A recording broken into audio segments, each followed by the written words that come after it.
Capítulo 32. Al día siguiente acompañé a Marcus Logan a visitar a Rosalinda. Como en la noche de la recepción de Serrano, volvió a recogerme en mi casa y de nuevo caminamos juntos por las calles.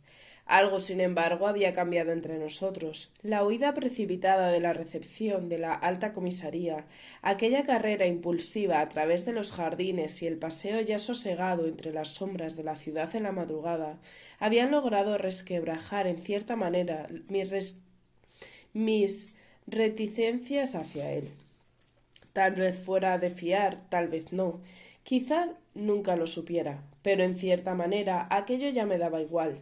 Sabía que estaba esforzando en la evacuación de mi madre, sabía también que era atento y cordial conmigo, que se sentía a gusto en Tetuán, y aquello era más que suficiente. No necesitaba saber de él nada más, ni avanzar en ninguna otra dirección, porque el día de su marcha no tardaría en llegar. Aún la encontramos en la cama, pero con un aspecto más entonado. Había mandado arreglar la habitación, se había bañado, las contraventanas estaban ya abiertas y la luz entraba a raudales desde el jardín. Al tercer día se mudó del lecho a un sofá. Al cuarto cambió el comisón de seda por un vestido floreado. Fue a la peluquería y volvió a agarrar las riendas de su vida. Aunque su salud aún seguía trastocada, tomó la decisión de aprovechar al límite el tiempo que restaba hasta la llegada de su marido, por si aquellas semanas fueran las últimas que le quedaban por vivir. De nuevo asumió el papel de gran anfitriona, creando el clima ideal para que Beigbeder pudiera dedicarse a las relaciones públicas en un ambiente discernido y discreto, confiando ciegamente en el buen hacer de su amada. Nunca supe, sin embargo, cómo interpretaban muchos de los asistentes el hecho de que aquellos encuentros fueran ofrecidos por la joven amante inglesa y que el alto comisario del bando pro-alemán se sintiera en ellas como en casa. Pero Rosalinda mantenía en pie su integración de acercar a Beigbeder a los británicos y muchas de ellas recepciones menos protocolares estuvieron destinadas a tal fin.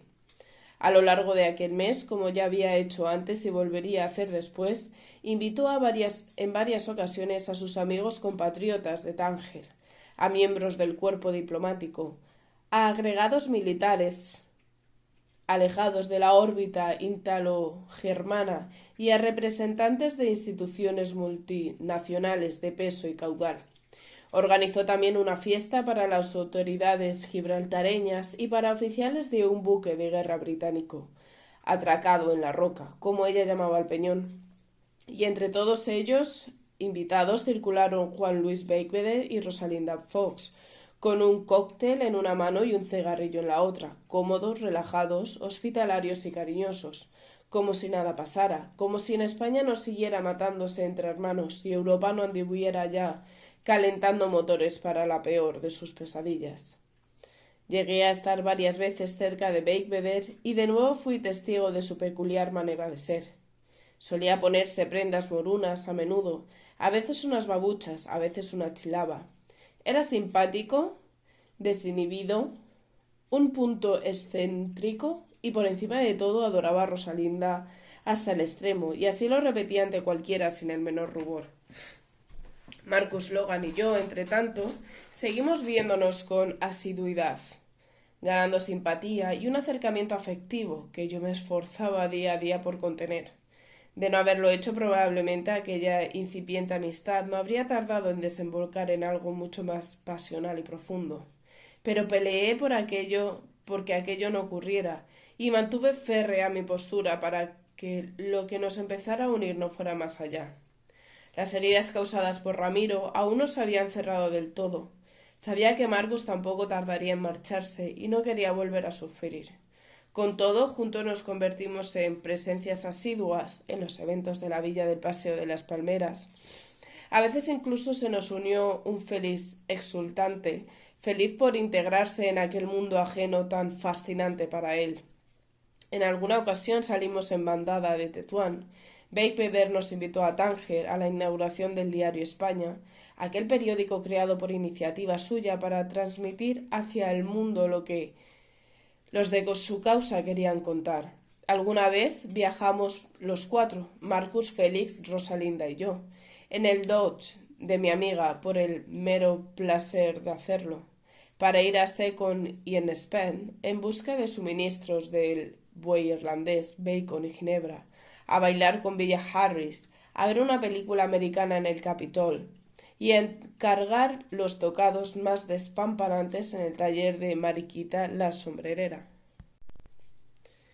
Y paseamos por la blanca medina de Tetuán, comimos cuscús, harira y chuparquías, trepamos el Dersa y el Corges y fuimos a la playa de Río Martín y al parador de Ketama, entre pinos y aún sin nieve, hasta que el tiempo se agotó y lo indeseado se hizo presente, y sólo entonces confirmamos que la realidad puede superar las más negras expectativas. Así me lo hizo saber la misma Rosalinda, apenas unas semanas después de la llegada de su marido. Es mucho peor de lo que había imaginado, dijo, desplomándose en un sillón nada más entrar en mi taller. Esta vez no parecía ofuscada, sin embargo. No estaba iracunda como cuando recibió la noticia. Esta vez tan solo irradiaba tristeza, agotamiento y decepción. Una densa y oscura decepción. Por Pita, por la situación en la que se veían inmersos, por ella misma. Tras media docena de años vagando sola por el mundo, creía estar preparada para todo. Pensaba que la experiencia vital que a lo largo de ellos había acumulado le había aportado los recursos necesarios para hacer frente a todo tipo de adversidades. Pero Pita resultó mucho más duro de lo previsto. Todavía asumía con ella su papel posesivo de padre y marido a la vez, como si no llevara todos aquellos años viviendo separados, como si nada hubiera pasado en la vida de Rosalinda, desde que se casó con él cuando aún era casi una niña. Le reprochaba la manera relajada en que estaba educando a Johnny, le disgustaba que no asistiera a un buen colegio, que saliera a jugar con los niños vecinos sin una niñera cerca, y que por toda práctica deportiva se dedicara a lanzar piedras con el mismo buen tino que todos los moritos de Tetuán. Se quejaba también de la falta de programas de radio de su gusto, de la inexistencia de un club en el que poder reunirse con compatriotas, de que nadie hablara inglés a su alrededor y de la dificultad para conseguir prensa británica en aquella ciudad aislada. No todo disgustaba al exigente Pita, sin embargo. De su entera satisfacción resultaron la ginebra Tanqueray y el Johnny Walter Buck Level, que en Tánger aún se conseguían por entonces a precio irrisorio. Solía beber al menos una botella de whisky diaria, convenientemente aderezada por un par de cócteles de ginebra antes de cada comida. Su tolerancia con el alcohol era asombrosa, equiparable casi al cruel trato que confería el servicio doméstico.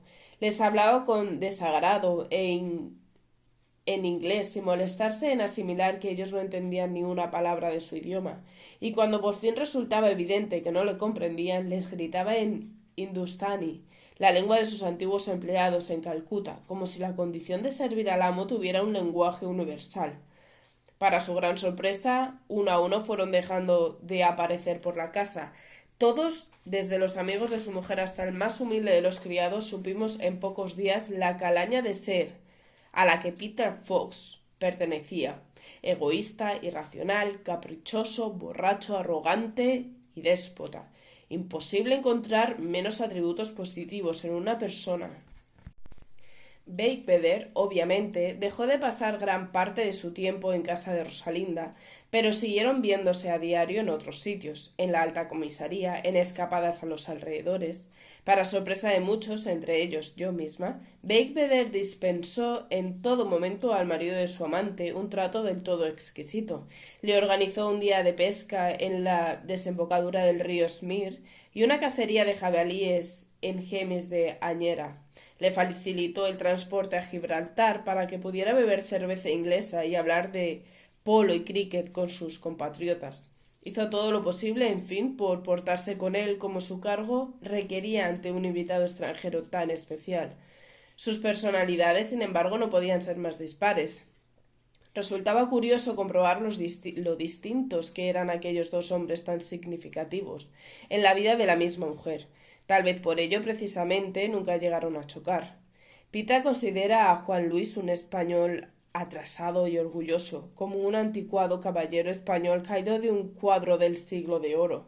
me explicó Rosalinda, y Juan Luis piensa que Pita es un snob, un incomprensible y absurdo snob. Son como dos líneas paralelas, nunca podrán entrar en conflicto porque jamás encontrarán un punto de encuentro, con la única diferencia de que para mí, como hombre, Pita no llega a Juan Luis ni a la altura del talón. ¿Y nadie le ha contado a tu marido nada de lo vuestro? ¿De nuestra relación? Preguntó mientras encendía un cigarrillo y apartaba de su ojo la melena. Imagino que sí, que alguna lengua viperina se habrá acercado a su oído para soltarle algún veneno, pero a él le da exactamente igual. No entiendo cómo. Se encogió de hombros. Yo tampoco, pero mientras no tenga que pagar casa y a su alrededor encuentre sirvientes, alcohol abundante, comida caliente y deportes sangrientos, creo que todo lo demás le es indiferente. Distinto sería si aún viviéramos en Calcuta. Allí imagino que se esforzaría por mantener las formas mínimamente, pero aquí no le conoce nadie. Este no es su mundo, así que le trae al fresco cualquier cosa que le cuenten sobre mí. Sigo sin comprenderlo. Lo único cierto, darling, es que no le importo en absoluto, dijo con una mezcla de sarcasmo y tristeza. Cualquier cosa tiene para él más valor que yo. Una mañana de pesca, una botella de ginebra o una partida de cartas. Yo no le he importado jamás, lo raro sería que empezara a hacerlo ahora. Y mientras Rosalinda batallaba contra un monstruo en medio del infierno, a mí también por fin me dio un vuelco la vida. Era martes, hacía viento. Marcus Logan apareció en mi casa antes del mediodía. Habíamos seguido consolidándonos como amigos. Como buenos amigos nada más. Ambos éramos conscientes de que el día más inesperado él tendría que irse, de que su presencia en mi mundo no era más que un tránsito provisional. A pesar de esforzarme por deshacerme de ellas, las cicatrices que me dejó Ramiro tenían aún forma de costurones. No estaba preparada para volver a sentir el desgarro de una ausencia. Nos atrajimos Marcus y yo, sin mucho, y no faltaron ocasiones para que aquello se convirtiera en algo más.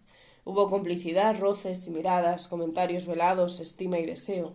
Hubo cercanía, hubo ternura, pero yo me esforcé por amarrar mis sentimientos. Me negué a avanzar más, y él lo aceptó. Contenerme me costó un esfuerzo inmenso, dudas, incertidumbre, noches de desvelo. Pero antes que enfrentarme al dolor de su abandono, preferí quedarme en los recuerdos de los momentos memorables que juntos pasamos en aquellos días alborotados e intensos.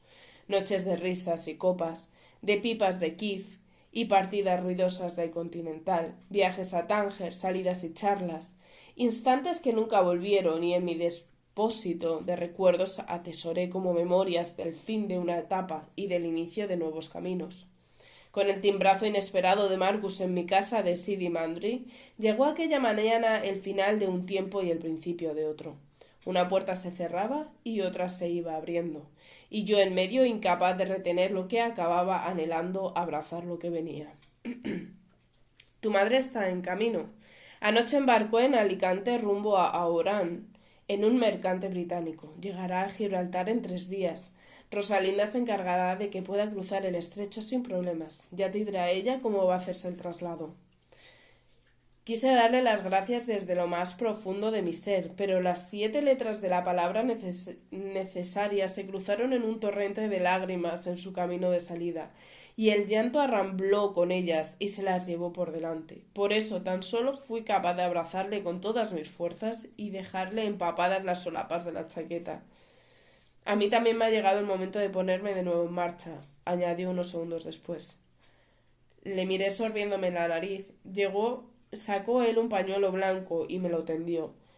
Me reclama mi agencia. Mi cometido en Marruecos está terminado. Tengo que volver. ¿A Madrid? Se encogió de hombros. De momento a Londres. Después a donde me envíen. Volví a abrazarle. Volví a llorar. Y cuando fui por fin capaz de contener el barullo de emociones y pude empezar a controlar aquel alborotado pelotón de sentimientos en el que la mayoría de las alegrías se mezclaban con una inmensa tristeza, mi voz rota por fin pidió paso. No te vayas, Marcus. Ojalá estuviera en mi mano, pero no puedo quedarme sira. Me necesitan en otro destino. Volví a mirar su cara ya tan querida. Aún había en ella restos de cicatrices. Pero el hombre maltrecho que llegó al Nacional una noche de verano quedaba ya muy poco. Aquel día recibí un desconocido llena de nervios y temores. Ahora me enfrentaba a la dolorosa tarea de despedir a alguien muy próximo, más quizás de lo que yo misma me atrevía a reconocer. Sorbí de nuevo. Cuando quieras regalarle un traje a alguna de tus novias ya sabes dónde estoy. Cuando quiera una novia, vendré a buscarte, dijo teniendo su mano hacia mi rostro, intentando sacar mis lágrimas de sus dedos. Me estremeció el contacto de su caricia y deseé con rabia que aquel día nunca hubiera tenido que llegar. Embustero, murmuré. Guapa. Sus dedos se arrastraron en mi cara hasta el nacimiento del pelo y se enredaron en él, avanzando hasta la nuca. Nuestros rostros se acercaron despacio, como si temieran culminar lo que llevaban tanto tiempo flotando en el aire. El chasquido inesperado de una llave nos hizo separarnos. Entró Jamila jadeante, tenía un mensaje urgente en su español arrebatado. Señora Fox, dice señorita Sira ir corriendo a las palmeras. La máquina estaba en marcha, había llegado el fin. Marcos cogió su sombrero y yo no pude resistirme a abrazarle una vez más. No hubo palabras, no había nada más que decir. Unos segundos después, de su presencia sólida y cercana, tan solo quedó el rastro de un leve beso en mi pelo, la imagen de su espalda y el ruido doloroso de la puerta al cerrarse tras él. Dios, estoy llorando.